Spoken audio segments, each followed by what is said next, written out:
Deus colocou no meu coração uma palavra, queridos. Abra a Bíblia, quero ler 2 textos. O primeiro texto, apenas a parte A, se encontra no livro do profeta Oséias. O capítulo é de número 6. É o primeiro texto que eu quero ler com os irmãos.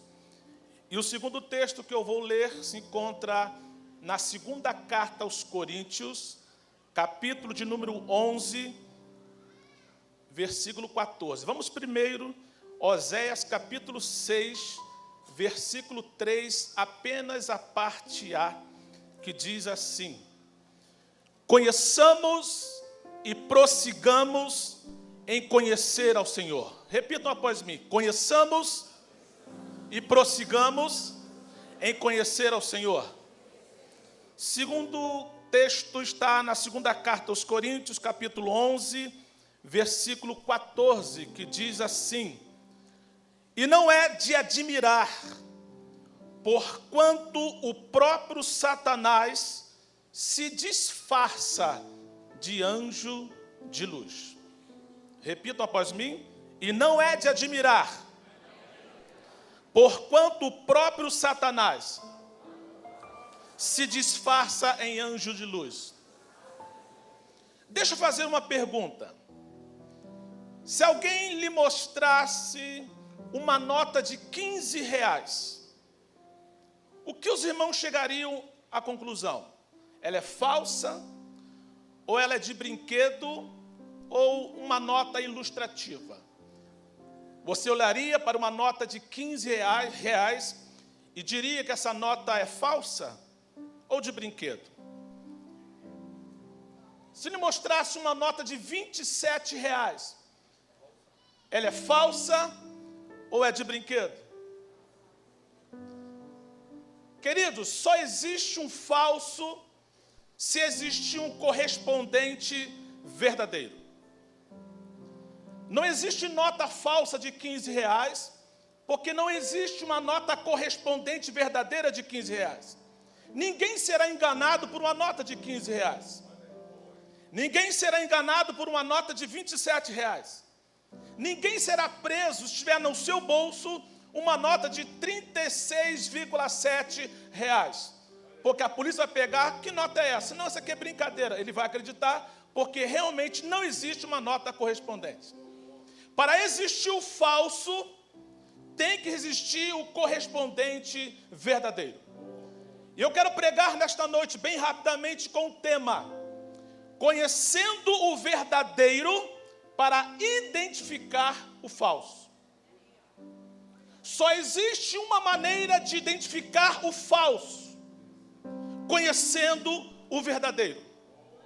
Eu não preciso aplicar a minha vida no conhecimento do falso, se eu tenho conhecimento do verdadeiro. O verbo que eu devo usar para conhecer Deus é o verbo conhecer. E o verbo que eu tenho que conjugar para conhecer, saber sobre Satanás, é identificar. E eu só posso identificar as artimanhas do inimigo se eu conheço a forma do meu Deus trabalhar. A Raquel acabou de cantar: descansarei, pois sei. Esse é o segredo. Descansarei, pois sei.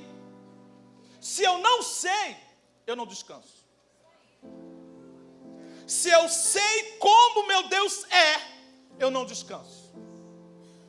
Eu vivo atribulado, eu vivo triste, preocupado, porque eu não sei que Deus é capaz de cuidar dos meus negócios, da minha família, cuidar dos meus interesses. Amo minha esposa, 25 anos de casado, e ela estava muito feliz pelo privilégio de estar aqui comigo nesta igreja. Domingo, na verdade sábado para domingo, ela foi atingida por um mosquito chamado Aedes aegypti, e a tal de Zika vírus a pegou. O médico disse 3 dias de cama para se recuperar. E ela não pôde vir aqui. Por que é que eu deixei ela lá e vim assim mesmo?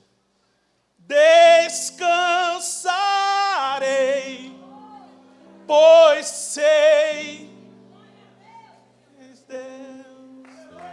Ramandarabashuri andarabas. Remenelabashuri andarabas. Aleluia. Tiago capítulo 4, versículo 7, é um versículo que deve ser encarado da forma que está escrito. Sujeitai-vos, portanto, a Deus, resisti ao diabo, e ele fugirá de vós. Não tem como colocar o diabo para correr, se você não resistir às suas artimanhas, às suas seduções. E não há como resistir às artimanhas do inimigo se eu não me sujeito a Deus. Então a minha preocupação não deve ser colocar o diabo para correr. A minha preocupação deve estar em me sujeitar a Deus. Porque quando eu me sujeito a Deus, eu consigo resistir ao diabo e ele foge de mim. Quer colocar o inimigo para correr? Se sujeite ao poder, à graça e o amor do nosso Senhor Jesus. Aleluia, glória a Deus. Eu amo ensinar. Ser chamado de mestre é uma coisa assim um pouco, parece que isso, prepotente. Mas eu amo ensinar. Sou professor há 10 anos, lá na Marinha. E tenho aprendido muito nessa arte, nessa profissão de ensinar. E eu tenho visto que, mais do que nunca, nos últimos dias, nós temos tido muito acesso ao ensino. Muitas pessoas que não têm condições encontram oportunidades para estudar, seja no SISU, através do Enem, até mesmo cotas universitárias. Quem não pode, devido ao trabalho, pode fazer uma faculdade presencial, semipresencial ou educação à distância. Nos é dado, nos é franqueado oportunidades de estudar. Bíblia, quantas versões? Pastor Silas é um dos defensores, propagadores, de leitores da Bíblia, de estudo. Quantas Bíblias de estudos nós temos acesso? Na minha casa, na minha igreja, eu devo ter mais de 10 tipos de Bíblia. Somos privilegiados porque podemos ler a Bíblia, se quisermos, em voz alta, em praça pública. Podem passar algumas pessoas e se chamar de doido, mas não vão te proibir.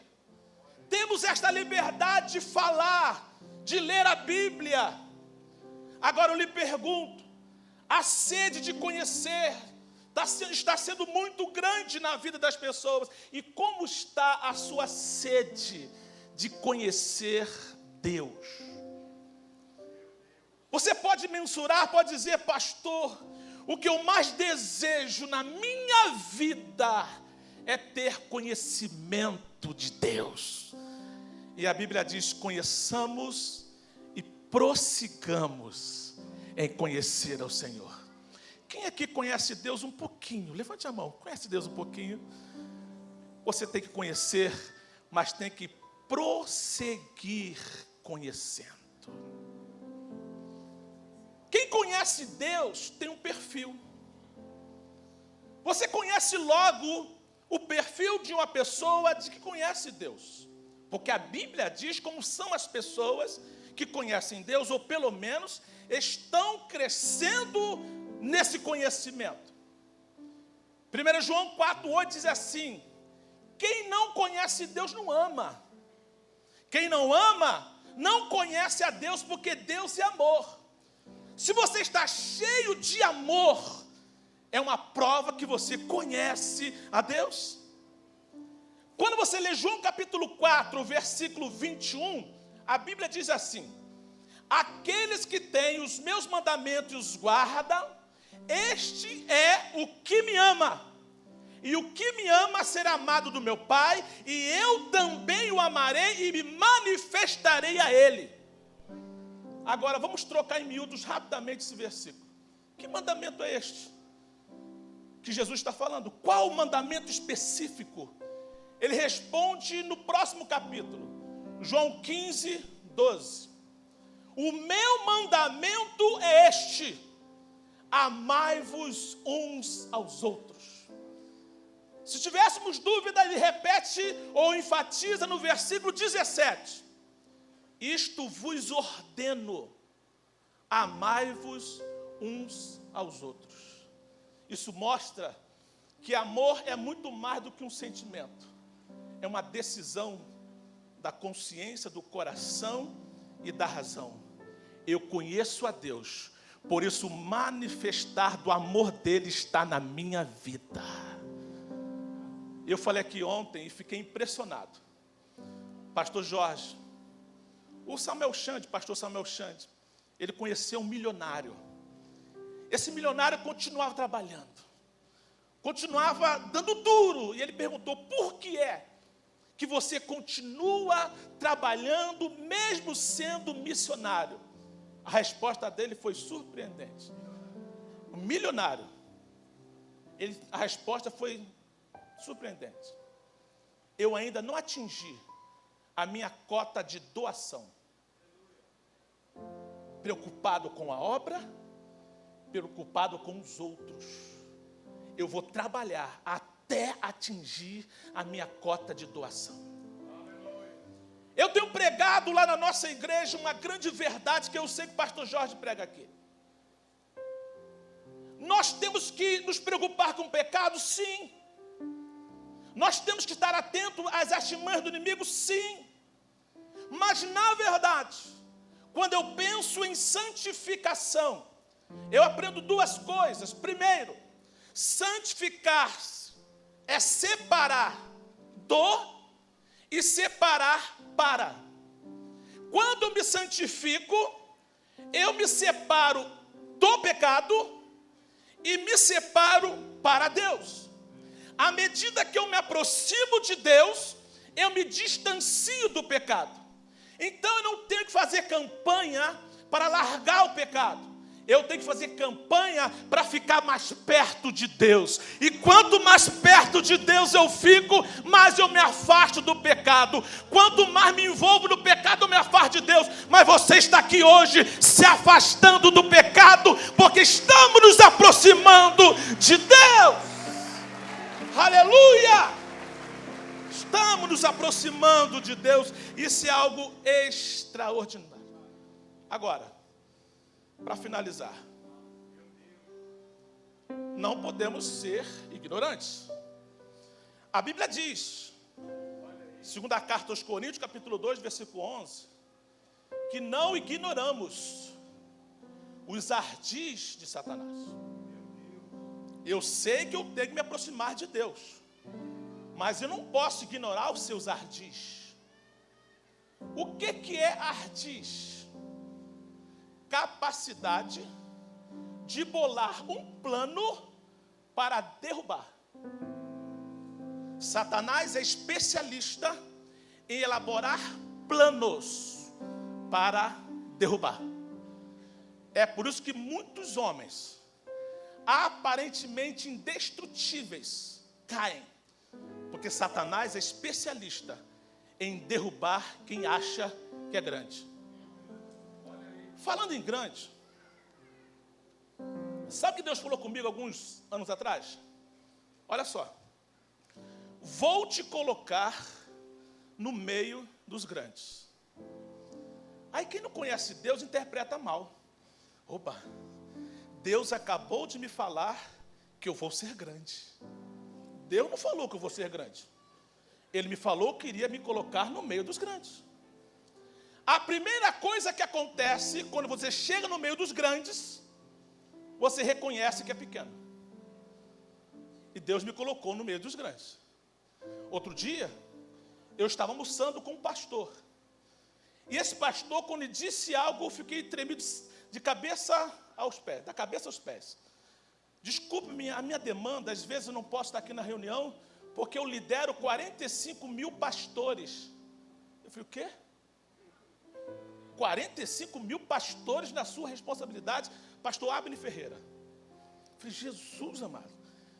Mas à minha direita, logo do lado, na cadeira, está o pastor Marco Antônio Peixoto, pastor de uma das grandes igrejas no Rio de Janeiro, Comunidade Evangélica Internacional da Zona Sul. Quem estava liderando a reunião? Pastor Silas Malafaia. Estava ou não no meio dos grandes?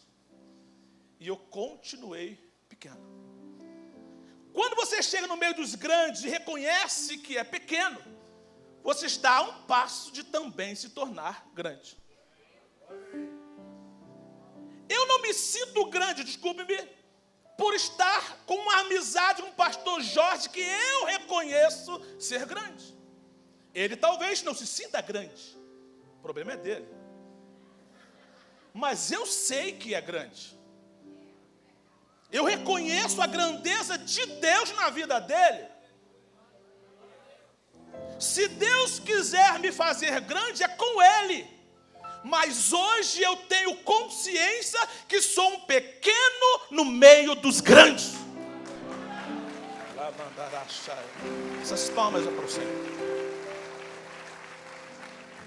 E a artimanha do inimigo, às vezes, é essa: te fazer sentir aquilo que você não é. Você se sente grande por estar no meio dos grandes. Isso é muito perigoso, é uma artimanha. Permitam-me contar a minha bênção, a minha vitória. No ano de 2004, eu até então não conhecia pastor Silas, pastor Jorge, pastor Marco, não conhecia ninguém dessas pessoas, nenhum desses grandes homens. E eu fui convidado por um empresário, na verdade, um casal, 2 empresários. Pastor, você precisa ir no Fogo para o Brasil. Tem que ir lá. Eu falei, que é isso, rapaz? Fogo para o Brasil. É um evento em Águas de Lindóia, grandes pregadores, o pessoal vai gostar. Quando ele veio de novo na igreja, ó, já comprei. Aqui já está a inscrição, já coloquei no hotel e tal, vamos estar lá. E eu estava sem carro. Ele me emprestou uma Mercedes. Eu me senti. Eu e minha esposa, ele foi em outro carro, Mercedes-Benz. Mora em Queimados.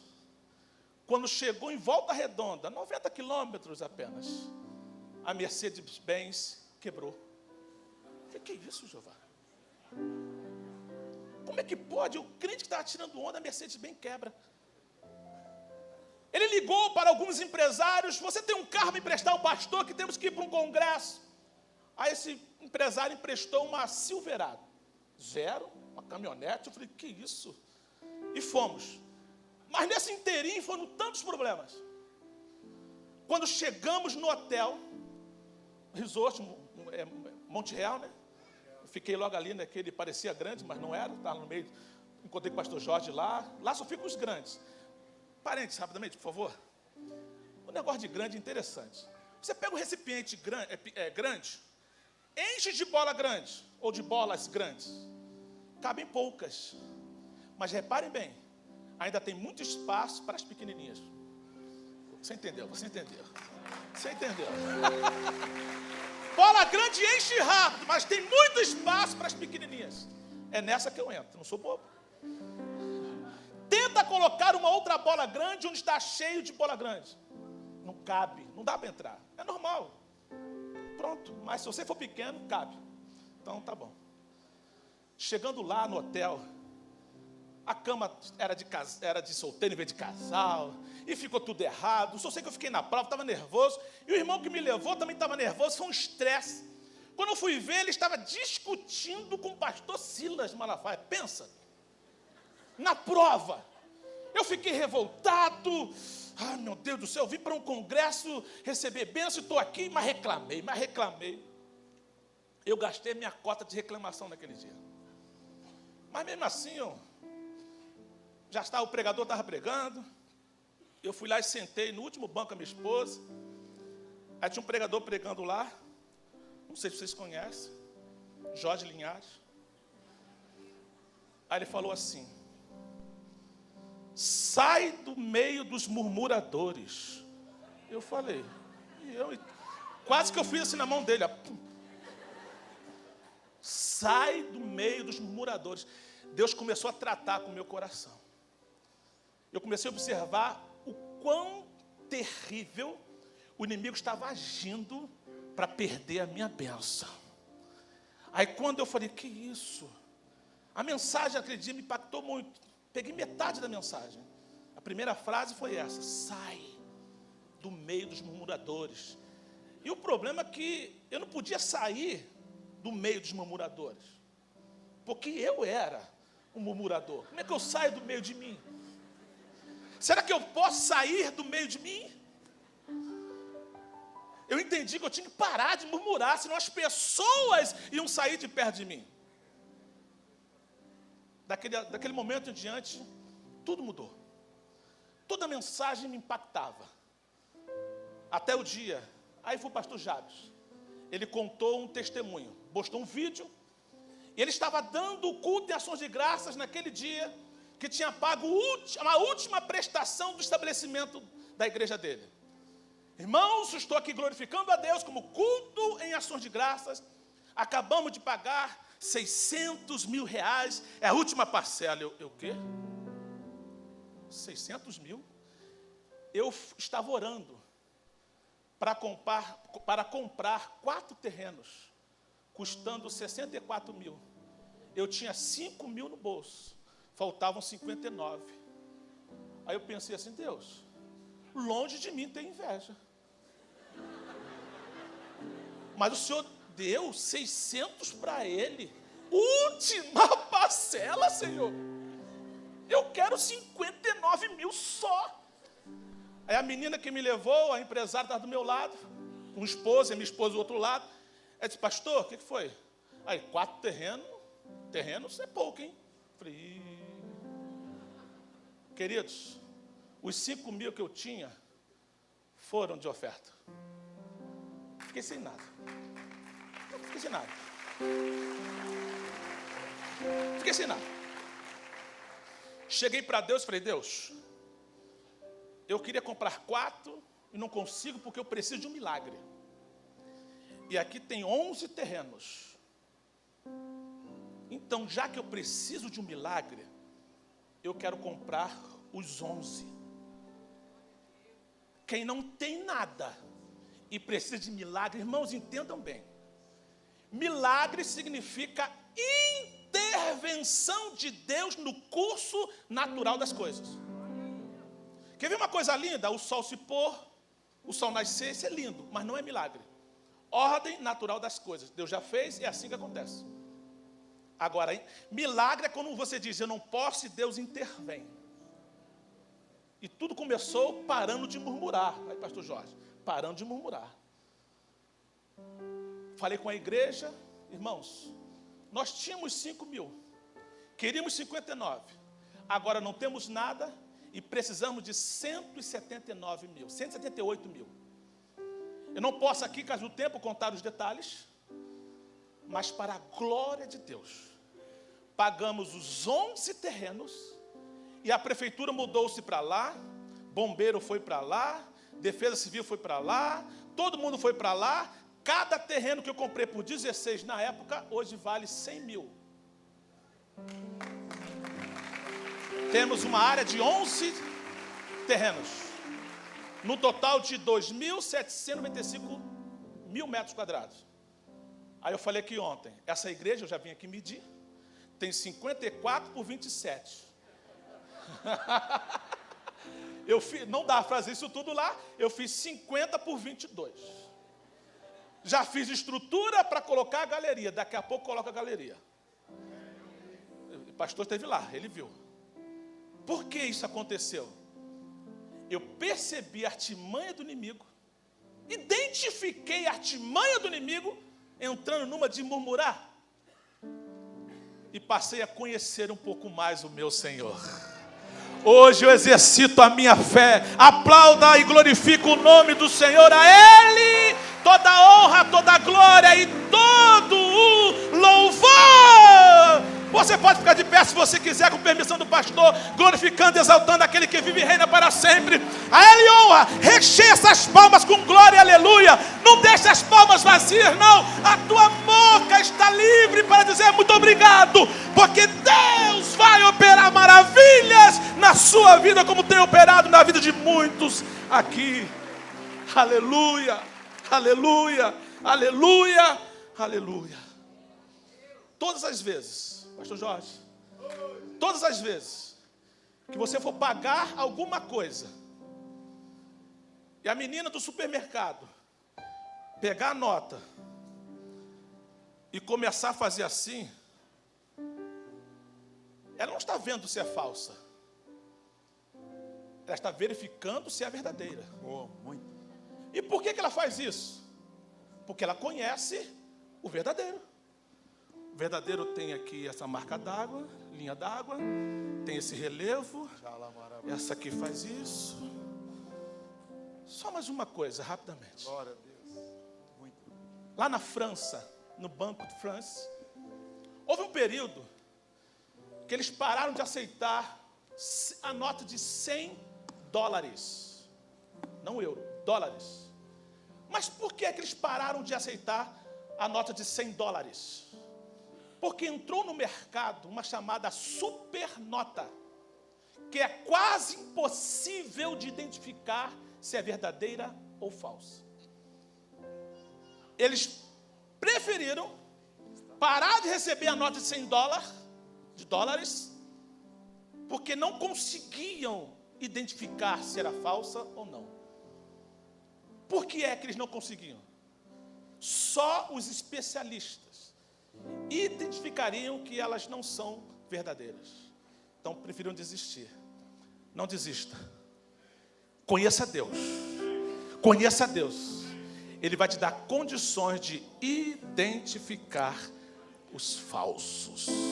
Aleluia. Glória a Deus.